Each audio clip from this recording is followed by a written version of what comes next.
எல்லோருக்கும் அன்பான வணக்கம். இன்னைக்கு கிறிஸ்மஸ். எல்லோருக்கும் கிறிஸ்மஸ் வாழ்த்துக்கள் சொல்றதுல ரொம்ப சந்தோஷம். இன்னைக்கு வீடியோவில் நம்ம பார்க்க போகிறது ரொம்ப நாள் எல்லாரும் ரொம்ப நாள்ங்கிறத விட ரொம்ப வருஷம் எல்லோரும் ஆவலாக எதிர்பார்த்துக்கிட்டு இருந்த பிரெக்சிட் டீலை பற்றினது. ஒரு வழியாக ஒரு மகிழ்ச்சிகரமான ஒரு பிரெக்சிட் டீலை போரிஸ் ஜான்சன் நேற்று அனௌன்ஸ் பண்ணார். அதனோட ட்ரேட் அண்ட் கோஆப்ரேஷன் அக்ரிமெண்ட்டோட சம்மரி காப்பி கவர்மெண்ட் வெப்சைட்டில் ரிலீஸ் பண்ணாங்க. அந்த லிங்கை நான் கீழே கொடுத்துருக்கேன். நான் இந்த டீலில் என்ன இருக்குது இந்த சம்மரியில் அப்படின்னு சொல்லி இந்த வீடியோவில் பார்ப்போம். வாங்க உள்ள போகலாம். இந்த டீல் வந்து obviously 100% tariff liberalisation, zero tariff zero quota deal அப்படின்னு சொல்லி தான் அந்த வெப்சைட் சொல்லுது. இந்த ஜென்ரலாக இதை ரீட் பண்ணும்போதே பார்த்தீங்கன்னா இது மோர் ஆஃப் கவர்மெண்ட் ஸ்பீக்காக தான் இதில் வரும். அவங்களோட லிட்டில் பிட் அந்த நாங்கள் எல்லாத்தையும் அச்சீவ் பண்ணிட்டோம் அப்படிங்கிற மாதிரியே போகும். பட் நம்ம அதில் இருக்கிற சில முக்கியமான இதுகளை மட்டும் நம்ம கணக்கில் எடுத்துக்க பார்ப்போம். ஏன்னா 34 பேஜ் டாக்குமெண்ட். நீங்கள் விருப்பம் இருக்கிறவங்க அந்த இதில் படிங்க. 10 மினிட்ஸில் இதை முடிக்கணும்னு நினைக்கிறேன். நான் பார்க்கலாம் எவ்வளோ குயிக்காக முடிக்க முடியும்ட்டு. 7 பார்ட்ஸாக இந்த அக்ரிமெண்ட்டை பிரிச்சிருக்கிறாங்க. பார்ட் 1 பார்த்தீங்க அப்படின்னா காமன் இன்ஸ்டிடியூஷனல் ப்ரொவிஷன்ஸ் அப்படின்னு சொல்லிட்டு வருது. பார்ட் 2 எக்கனாமிக் ஆஸ்பெக்ட்ஸ் ஆஃப், அதாவது trade and economic aspects of relationship.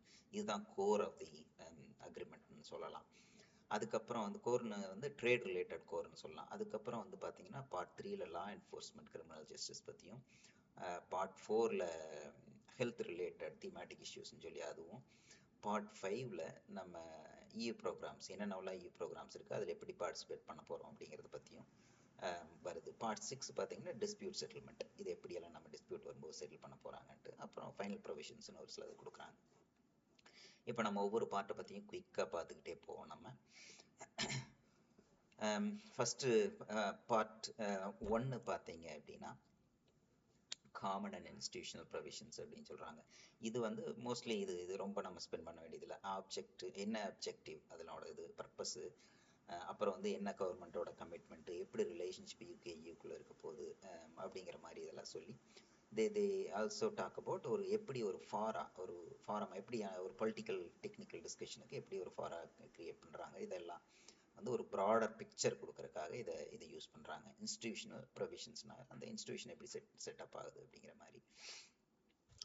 Part 2 தான் வந்து வெரி இம்பார்ட்டன்ட். ரொம்ப லென்த்தியான டாக்குமெண்ட்டோட கிட்டத்தட்ட பாதி டாக்குமெண்ட் அதில் தான் அடங்கியிருக்குன்னு வச்சுக்கோங்களேன். ஏகப்பட்ட செக்ஷன்ஸ். ஏன்னா ஆப்வியஸ்லி ஒரு முழு நாட்டோட மொத்த ட்ரேட் சம்மந்தப்பட்டதையும் இதில் லிஸ்ட் பண்ணணும் அப்படின்னா நிச்சயம் பெரிய பேஜாக தானே இருந்தாகணும் இல்லையா? குயிக்காக போவோம் நம்ம. இப்போது என்னென்னு பார்த்தீங்கன்னா mutual recognition of GMP inspection certificates for medicinal ப்ராடக்ட்ஸ்னு ஒன்று சொல்கிறாங்க. நான் குயிக்காக டச் பண்ணிட்டே போகிறேன். மெடிசினல் ப்ராடக்ட்ஸில் வந்து ரெண்டு பக்கம், இங்கே எந்த பக்கம் கொடுக்குற சர்டிஃபிகேட்ஸ் வந்து அந்த பக்கம் ரெகக்னைஸ் பண்ணுற மாதிரியான இது. அடுத்தது மோட்டார் வெஹிக்கிள் எக்யூப்மெண்ட்டில் பார்த்தீங்க அப்படின்னா ஒரு establish dedicated cooperation mechanism to address regulatory பேரியர்னு சொல்கிறாங்க. ஸோ எதுனா இந்த மெக்கானிசம் எஸ்டாப்ளிஷ் பண்ணுறது ஒரு வேலை இருக்குது. இட்ஸ் நாட் டீல் வந்துருச்சு அப்படின்னு எல்லாம் வந்துருச்சு அப்படின்னு அர்த்தம் கிடையாது. ஐ திங்க் அதுக்கு டைம் எடுத்துக்கும்னு நினைக்கிறேன். அடுத்தது பார்த்தீங்கன்னா ஆர்கானிக் ப்ராடக்ட்ஸு, ஒன் மார்க்கெட்டில் ஆர்கானிக் ப்ராடக்டை சர்டிஃபை பண்ணிட்டாங்க அப்படின்னா அடுத்ததுலேயே ரெகனைஸ் பண்ணிக்கிற மாதிரி சொல்லிடுறாங்க. I think this is one of the ஸ்ட்ரெயிட்டாகவே உங்களுக்கு சொல்லிட்ட ஒரு விஷயம். அப்புறம் பார்த்தீங்கன்னா ட்ரேட் இன் ஒயின், அந்த ஏரியாக்குள்ளே பார்த்தீங்கன்னா simplified certification, documentation, labelling, packaging. இப்போது இது வந்து for the importers of wine producing other party, இந்த ஏரியாவை அவங்க அதில் கவர் பண்ண போகிறாங்க. கெமிக்கல்ஸ் வைஸ் பார்த்தீங்கன்னா ஒரு ஜாயிண்ட் கமிட்மெண்ட் வந்து அவங்க அதுக்குள்ளே சொல்கிறாங்க. Comprehensive implementation of international classification and labelling rules அப்படின்னு சொல்லிட்டு. ஓகே, இதுவும் வந்து ஒரு இம்பார்ட்டண்டான கெமிக்கல் ரிலேட்டட் இதெல்லாம். ஐ திங்க் அதுவும் ஒரு முக்கியமானதாக இருக்குது. அப்புறம் பார்த்தீங்கன்னா அவங்க ஆன்டி மைக்ரோபியல் ரெசிஸ்டன்ஸுக்கு அகேன்ஸ்டாக ஃபைட் பண்ணுறதுக்கெல்லாம் வந்து நம்ம பண்ண போகிறோம் அப்படிங்கிறத சொல்கிறாங்க.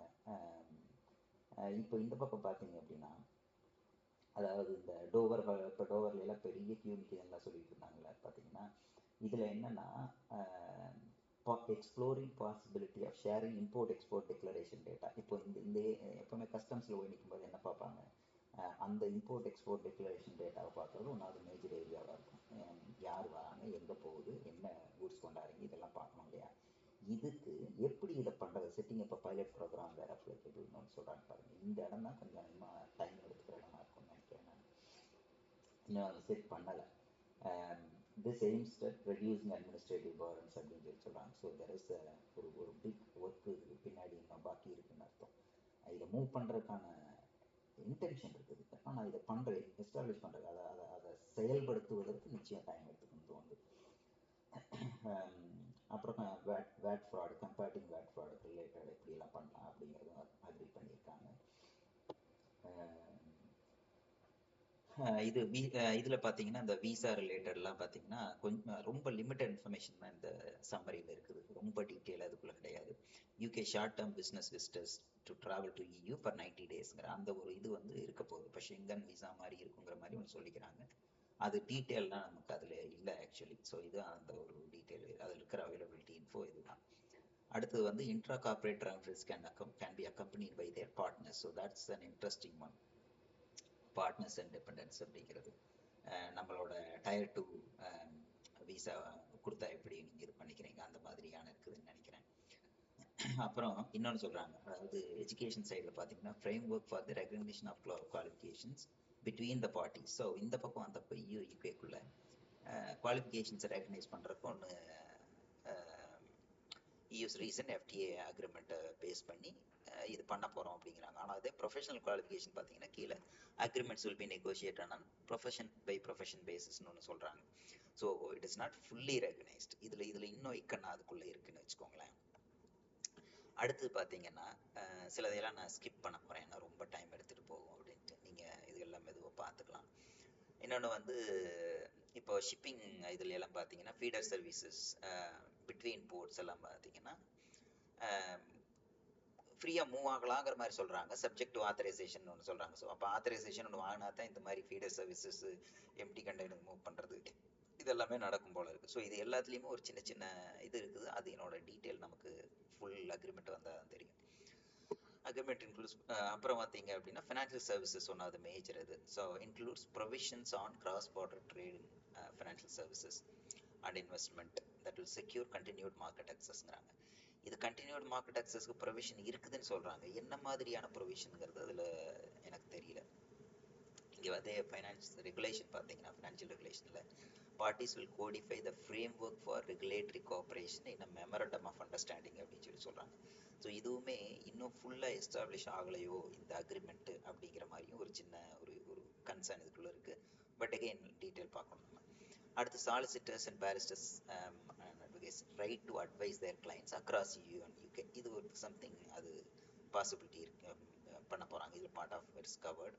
Provision helps to facilitate cross border flow of data by providing இந்த டேட்டா ஃப்ளோ அப்படிங்கிறது இதில் பார்த்தீங்கன்னா providing requirements to store and process data in certain location. இப்போது GDPR உங்களுக்கு எவ்வளோ பேருக்கு தெரியும் தெரியல, அதில் வர்ற ஒரு சில ஆஸ்பெக்ட் எல்லாம் இதில் கவர் பண்ணுறாங்க. நமக்கு ஆல்ரெடி டேட்டா ப்ரொடெக்ஷன் ஆக்ட் இருக்குது. GDPR வந்து EUவோட இது கீழே வந்ததுனால நம்ம அதை நிறைய உள்ளேருந்து எடுத்துக்கிட்டோம் DPAக்குள்ளே. இப்போ மேபி அதைத்தான் இவங்க சொல்கிறாங்கன்னு நினைக்கிறேன். இப்போ UKக்குள்ள வந்து நீங்கள் ஒரு கண்ட்ரிக்குள்ளே தான் ஸ்டோர் பண்ணணும்னு ஒரு ரெக்குவயர்மெண்ட் இருக்கும். இப்போ அதெல்லாம் பார்த்தீங்கன்னா ஃப்ளெக்சிபிலிட்டி போல இருக்குது. அதே மாதிரி இவங்க கமிட் பண்ணுறாங்க, ஸ்ட்ராங் டேட்டா ப்ரொடெக்ஷன் கமிட்மெண்ட் கொடுக்க போகிறோம் அப்படிங்கிற மாதிரி. So that's okay. Contracts can be digital completed digitally. இதெல்லாம் வந்து சம்திங் வெரி யூஸ்ஃபுல்லாக இருக்கும்னு நினைக்கிறேன். இப்போ நம்ம ஒரு கான்ட்ராக்டர்ஸ் எல்லாம் போகிறாங்க, இங்கேருந்துகிட்ட அக்ரிமெண்ட், எம்ப்ளாய்மெண்ட் அக்ரிமெண்ட் இதெல்லாம் போடுறாங்க இதெல்லாம். ஸோ பேசிக்கலி டிஜிட்டல் கான்ட்ராக்ட்ஸ் எல்லாம் இது பண்ணுறேன் ஓகே அப்படிங்கிறாங்க. டிஜிட்டலி சைன் பண்ணலாம், அதெல்லாம் ஓகேங்கிறாங்க. அடுத்து தனி ஒரு இன்டெலெக்சுவல் ப்ராப்பர்ட்டி சிஸ்டம் இது பண்ண போகிறாங்க. ஸோ அதுவும் சம்திங் இட்ஸ் ஓகே. இன்னொன்று இங்கே ஒன்று எனர்ஜி இதில் பார்த்தீங்கன்னா energy sector is one of the major sector இல்லையா, கேஸ், எலக்ட்ரிசிட்டி இதுலாம். எஃபிஷியன்ட் ட்ரேடிங் அரேஞ்ச்மெண்ட்ஸ் பை 20, அதாவது agreement commits both parties to develop and implement new efficient trading arrangement. இப்போது எனர்ஜி ட்ரேடிங் அரேஞ்ச்மெண்ட் வந்து பை 2022 ஒரு இது agreement establish பண்ணிடுவோம் அப்படின்னு சொல்கிறாங்க. இது ரொம்ப ஒரு இன்ட்ரெஸ்டிங்கான ஒன்று. They also agree to cooperate இந்த, அதாவது அந்த நார்த் சீ முதற்கொண்டு எல்லா பக்கமும் வந்து இவங்க இது எனர்ஜி ரிலேட்டட் ப்ராஜெக்ட்ஸ்ல எல்லாம் ஒன்று சேர்ந்து ஒர்க் பண்ணலாங்கிற மாதிரி ஒன்று சொல்கிறாங்க. பட் 2022க்கு அப்புறம் தான் அது வரைக்கும் வந்து இன்னும் நெகோசியேஷன் பாக்கி இருக்குன்னு அர்த்தம் இந்த செக்டருக்குள்ள, எனர்ஜி செக்டருக்குள்ள. லெவல் பிளேயிங் ஃபீல்டு ரொம்ப ஒரு இன்ட்ரெஸ்டிங்கான ஒரு ஒரு டாபிக். அது சப்சிடி, உங்களுக்கு ஃபிஷரி எல்லாம் தான் ரொம்ப கான்ட்ரவர்ஷியலாக சொன்னாங்க இல்லையா, அதில் ஒரு சிலதெல்லாம் இன்னும் இருக்கு பாருங்க. ரொம்ப இன்ட்ரெஸ்டிங்கானது ஒன்று ரெண்டு மட்டும் டச் பண்ணிட்டு போகிறேன் நான். இதில் பார்த்தீங்க அப்படின்னா, to take counter measures if they believe they are being damage by, அதாவது என்ன சொல்கிறாங்க அப்படின்னா, லெவல் பிளேயிங் ஃபீல்டு வந்து ஏதாச்சும் ஒரு பிரச்சனையாச்சு அப்படின்னா கவுண்டர் மெஷர்ஸ் எடுக்கிறதுக்கு வந்து ரெண்டு சைடுமே இருக்கு. என்னென்ன ஏரியாவை கவர் பண்றாங்க பாருங்க, subsidy policy, labour, social policy, climate, environmental policy. இது எல்லாத்துலேயுமே ரெண்டு பேர்த்துக்குள்ளேயும் ஒரு மாதிரியான பேலன்ஸ் இருந்துகிட்டே இருக்கணும். ஒருத்தர் முன்னாடி போனாலும் பின்னாடி போனாலும் இன்னொருத்தர் வந்து உடனே கவுண்டர் மெஷர் எடுக்க முடியுங்கிற மாதிரி போகுது ஆர்பிட்ரேஷன் வழியா. அது ஒரு ரொம்ப சிக்கலான ஒரு ஒரு ஏரியா தான். சப்சிடிஸ்மே பார்த்தீங்கன்னா each party will have in place its own independent system of subsidy அப்படின்னு தான் இருக்கு. ஆனா இட் இன்க்ளூட்ஸ், அதுக்கு அடுத்த லைன் பார்த்தீங்கன்னா, it includes some broad principles which shape the design of both sides. இப்போ இங்கே தான் இக்கண்ணா வச்சு விட்றாங்கன்னு வச்சுங்களேன். அடுத்தது பார்த்தீங்கன்னா, the agreement includes provisions on the role of domestic courts in reviewing domestic subsidy. So basically ஒரு டொமஸ்டிக் கோர்ட்ஸ் தான் பண்ண போகுது, EU கோர்ட்டுக்கெல்லாம் இதில் இல்லை. இது அடுத்தது வருது பாருங்க. UK and EU have agreed a reciprocal mechanism that allows either side to take rapid action where a subsidy granted by the other party is causing risk or damage அப்படிங்கிறாங்க. என்னன்னா யூகே நம்ம இஷ்டத்துக்கெல்லாம் வந்து சப்சிடி யாருக்கும் எல்லாம் கொடுக்க முடியாது. Basically it is all ஒரு ஒரு மாதிரி நமக்கு கண்ட்ரோல் இருக்குதுன்னு சொன்னாலும் நீங்கள் உங்கள் இஷ்டத்துக்கு போய் கொடுக்க முடியாது. இப்போ லோ டேக்ஸ் ஒரு ரெஜிமை நம்ம மாற போகிறோமா அப்படின்னா நிச்சயம் முடியாது. ஏன்னா இதில் இருக்கிற சிக்கல்களை பார்த்தோம்னா அதுக்கான வாய்ப்பு இருக்கிற மாதிரி எனக்கு தெரியல. அடுத்தது வந்து முக்கியமானது என்னன்னு பார்த்தீங்கன்னா, லேபரல் சோஷியல் ஸ்டாண்டர்ட். நிறைய வந்து பெஸ்போக் பேனல் ஆஃப் எக்ஸ்பர்ட்ஸ் வந்து அந்த அவங்க இதை ஒவ்வொரு செக்ஷனையும் ஒவ்வொரு ஏரியாவையும் கவர்ன் பண்ணுற மாதிரி தான் இதை கொண்டுட்டு போகிறாங்க. ஒரு ஓவர்சீயிங் பார்ட்டி இருக்கும், அதுக்கு கீழே வந்து நிறைய சின்ன சின்ன என்டிட்டிஸை இதை கவர்ன் பண்ணுறதுக்கு இருக்குங்கிற மாதிரி தான் அது போகுதுன்னு வச்சுக்கோங்களேன். அப்புறம் என்வரன்மெண்ட் அண்ட் கிளைமேட் இதில் பார்த்தீங்கன்னா கார்பன் ப்ரைசிங் இன் ஃபியூச்சர், அதாவது கார்பன் ப்ரைசிங் ரிலேட்டட் வந்து ஃபியூச்சரில் பேச போகிறோம் அப்படின்னு ஒன்று வருது. அதுக்கப்புறம் வந்து யூகே ஏர்லைன்ஸை பற்றி பேசும்போது நம்ம இங்கே ஒன்று போகிறாங்க, ஒரு minor changes and repairs to aeronautical products and designs that are approved இந்த UK will be automatically approve. ஆனால் மேஜர் டிசைன் சேஞ்சஸோ ரிப்பேரோ அதெல்லாம் நடக்குது அப்படின்னா EU வந்து அவங்க வந்து நார்மல் இது கான்ஃபிடன்ஸ் வர வரைக்கும் யூகேல நடக்கிற சேஞ்சஸ் அக்செப்ட் பண்ண மாட்டாங்க. ஸோ அது எது வரைக்கும் அது யாருக்கும் தெரியாது. So there are open ended questions இதுக்குள்ளே இருக்கிறதும் ஒரு இன்ட்ரெஸ்டிங்கான ஒரு விஷயம் நம்ம தெரிஞ்சுக்க வேண்டியது. பேசஞ்சர் டிரான்ஸ்போர்ட்லையுமே பார்த்தீங்க அப்படின்னா இந்த இன்டர்பஸ் அக்ரிமெண்ட் அப்படிங்கிறது வந்து ஃபர்தராக இதை என்ஹான்ஸ் பண்ணணும் அப்படிங்கிற மாதிரி தான் அது போய் நிற்கிது. ஸோ இன்னும் அதுலேயும் கொஞ்சம் பாக்கி இருக்குது. அதுக்கடுத்து பார்த்தீங்கன்னா social security coordination visa for short term visits. இதில் வந்து ஹெல்த் கேர் கவர் பற்றி ஒரு இன்ட்ரெஸ்டிங்காக ஒன்று சொல்கிறாங்க. Cross border workers and their employers are only liable to pay social security contributions in one state. ஒரு இதில் என்ன பே பண்ணிட்டீங்கன்னா நீங்கள் இன்னொரு ஸ்டேட்டில் வந்து அந்த பெனிஃபிட்டை எடுக்க முடியுங்கிற மாதிரி இது போகுது. இதில் இருக்கிற காம்ப்ளெக்சிட்டி எனக்கு ஒரு மாதிரி குழப்பமாக இருக்குது. இது எப்படி இது ஒர்க் அவுட் ஆகும்? அவங்க ஒரு கண்ட்ரிக்கும் ஒரு சோஷியல் செக்யூரிட்டி சிஸ்டம் இருக்குது, அதை எப்படி இவங்க ஈக்குவேட் பண்ணி ஹெல்த் கேரை யூகேல இருக்கிற அளவுக்கு வந்து ஃபுல் ஹெல்த் கேர்லாம் வெளியே கிடையாது, உங்களாம் இன்சூரன்ஸ் எடுக்கணும் தனியாக. இது எப்படி ஒர்க் அவுட் ஆகும்னு எனக்கு தெரியல, டீட்டெயில் பார்த்தா தான் தெரியும். இதுக்கப்புறம் என்னன்னு பார்த்தீங்க அப்படின்னா ரொம்ப முக்கியமானது ஃபிஷரிஸில் பார்த்தீங்கன்னா 25% போட்டாலும் நமக்கு திருப்பி கொடுக்க போகிறாங்க, கேட்சை வந்து நமக்கு யூகே கொடுக்க போகிறாங்க ஓவர் 5 இயர் பீரியட். அதுவும் வந்து தெளிவாகவே போட்டிருக்கிறாங்க. இதில் ஒன்று வந்து என்னன்னா 5 இயர்ஸில் வந்து we can build up our fleet அப்படிங்கிற மாதிரி ஒரு இது சொல்கிறாங்க. Okay, that's kind of sensible approach also. நம்ம உடனே நாளைக்கு காலையில் கட் பண்ண சொல்கிறது நியாயம் இல்லைன்னா, பட் 25% தான் அதை நம்ம திருப்பி வருது ஒரு இன்ட்ரெஸ்டிங்கான ஒன்று. இங்கே தான் ரொம்ப முக்கியமானது பாருங்க. The agreement includes arrangements for compensation if a party decides not to grant access to its waters. அதாவது இதுல என்னன்னா வாட்டர் அக்சஸ் கொடுக்க மாட்டேன்னு யாரு சொல்ல போறாங்க? யூகே தான் சொல்லணும் இல்லையா? அப்ப இந்த காம்பன்சேஷன் யாரு கொடுக்குற மாதிரி போகும்? மோஸ்ட் ப்ராபப்லி யூகேக்கு தான் அடி வாங்குற மாதிரி இருக்கும். இதைத்தான் நிறைய பேர் கொஞ்சம் சிக்கலான கிளாஸ் அப்படின்னு சொல்லி சொன்னாங்க. பார்க்கலாம் எப்படி பார்லிமெண்ட்ல போகும். அடுத்தது பார்த்தீங்க அப்படின்னா ஸ்பெஷலைஸ்ட் கமிட்டி ஆன் ஃபிஷரிஸ் இருக்கும்போது இதை ஃபுல்லாக டிஸ்கஸ் பண்ணி கோஆப்ரேட் பண்ணிக்கிறதுக்கு எவ்ரி 5 இயர்ஸ் இன்னொன்று இருக்கு பாருங்க, new quota arrangements will be phased in over 5 years to இல்லை இதெல்லாம் எவ்ரி 5 இயர்ஸ் நம்ம வந்து இதை நெகோஷியேட் பண்ணுற மாதிரி ஒரு இது ஒன்று வரும். பின்னாடி சொல்கிறேன். அடுத்தது பார்த்தீங்க அப்படின்னா பார்ட் 3 லா என்ஃபோர்ஸ்மெண்ட் சைடில் national DNA fingerprint vehicle ரெஜிஸ்ட்ரேஷன்லாம் ஷேர் பண்ணிக்கிறதுக்கு இது வழியாக வருது. I think these things are already happening. I think அதை இதுக்குள்ளே கொண்டு வந்துட்டாங்கன்னு தான் நினைக்கிறேன் நான். Dispute settlement mechanism law enforcement part is political. Yes, ஏன்னா இது ஒரு பொலிட்டிக்கலான விஷயம். இது அனைவரும் பொலிட்டிக்கல் லெவல் தான் எப்போல்லாம் இது வருமோ அப்போ அந்த இஷ்யூவை சார்ட் அவுட் பண்ணுங்கிறாங்க. தீமேட்டிக் பார்ட் 4 பார்த்தீங்கன்னா என்னென்னா future cooperation between EU on emerging challenges. ஏன்னா புதுசாக வர்றது சைபர் செக்யூரிட்டி, ஹெல்த்து, இது ரிலேட்டட்லாம் புதுசாக வரும்போது ஒரு ஜாயிண்ட்டாக கோஆப்ரேட்டிவாக அதை இது பண்ணணுங்கிற மாதிரி ஒன்று வருது. யூனியன் ப்ரோக்ராம்ஸ், இது ஒரு இன்ட்ரெஸ்டிங்கான ஒன்று. என்னன்னு பார்த்தீங்கன்னா இப்போது நிறைய ஏரியாவில் வந்து இப்போ ஸ்பேஸ் சர்வைலன்ஸு, ட்ராக்கிங் ப்ரோக்ராம்ஸ், இந்த மாதிரி நிறைய வந்து யூனியன் ப்ரோக்ராம்ஸ் நடந்துகிட்டு இருக்கு. அதில் யூகேவும் பார்ட்டிசிபேட்ரியாக இருக்குது. இந்த அட்டாமிக் இந்த கொலைடர் இதெல்லாம் பார்த்தீங்கன்னா இந்த காட் பார்ட்டிகல் கண்டுபிடிச்ச போல் யூவில் நடந்துகிட்டு இருக்கிறது, இது மாதிரி இதெல்லாம் நிறைய பார்ட்டிசிபேட் பண்ணுது யூகே. ஸோ வந்து அதில் கண்டினியூட் அக்சஸ் அதுக்கு இருக்கிறதுக்கு ஒரு இது இருக்குது.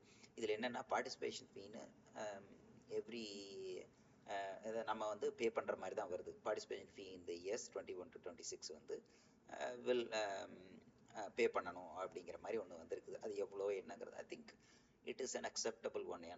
ஆனால் அக்செப்டபிள் ஒன்னா இல்லையான்னு பார்லிமெண்ட் தான் முடிவு பண்ணணும், நான் சொல்ல முடியாதுன்னு வச்சுக்கோங்க. இந்த ஃபீ எந்த லெவலில் இருக்கும், வால்யூமில் இருக்குங்கிறது நம்ம பார்க்கணும். டிஸ்பியூட் செட்டில்மெண்ட் மெக்கானிசம், இதில் என்னன்னு பார்த்தீங்கன்னா இதில் mechanism appropriate for relationship between sovereign equals, அதாவது ரெண்டு சாவரின் கண்ட்ரீஸ்க்கு மத்தியில் இருக்கிற மாதிரி தான் இருக்க போகுது. டெஃபினெட்லி ஒன்றை கால் அவுட் பண்ணிட்டாங்க. No role for the court of justice of the European Union. All these mechanisms are fully reciprocal, equally available in both parties. இப்போ என்னன்னா அந்தந்த கோர்ட்டுகளுக்கு தான் இது இருக்கிற மாதிரி, இல்லைன்னா வந்து இட் வில் பி அந்த ஆர்பிட்ரேஷன் ரெண்டு பேரும் சேர்ந்து உட்காந்து ஆர்பிட்ரேஷன் அந்த மாதிரி தான் அது உள்ளே எடுத்துகிட்டு போகிறாங்கன்னு வச்சுக்கோங்களேன். ஃபைனல் ப்ரொவிஷன்ஸ் அப்படின்னு பார்த்தீங்கன்னா ரேஞ்ச் ஆஃப் இதை பற்றி அதில் பேசிகிட்டு இருக்காங்க. என்ன மாதிரியான அக்ரிமெண்ட்ஸ், எப்போ இருந்து அக்ரிமெண்ட் ஃபோர்ஸ் ஆகுது, இந்த மாதிரி விஷயங்கள்லாம் வருது. ஒன்று இன்ட்ரெஸ்டிங்கான ஒன்று, UK may decide to terminate the agreement with 12 month notice. ஒன்று. ரெண்டாவது வந்து agreement between EU and UK every 5 years, review of the agreement every 5 years நடக்குங்கிற மாதிரி ஒரு கிளாஸ் ஒன்று வருது. இது ரெண்டும் கொஞ்சம் இன்ட்ரெஸ்டிங்கான ஒரு இன்ஃபோட்டுனோம். அடுத்து இன்னும் சிலதெல்லாம் nuclear cooperation agreement, security procedures, அது மாதிரி கிளாஸிஃபைட் இன்ஃபர்மேஷனை பற்றி, இது மாதிரி சிலதெல்லாம் இருக்குது. ஓகே, என்னோட டேக் என்ன இதில், நம்ம பே ஆல்ரெடி 7 minutes அதிகமாகிடுச்சு.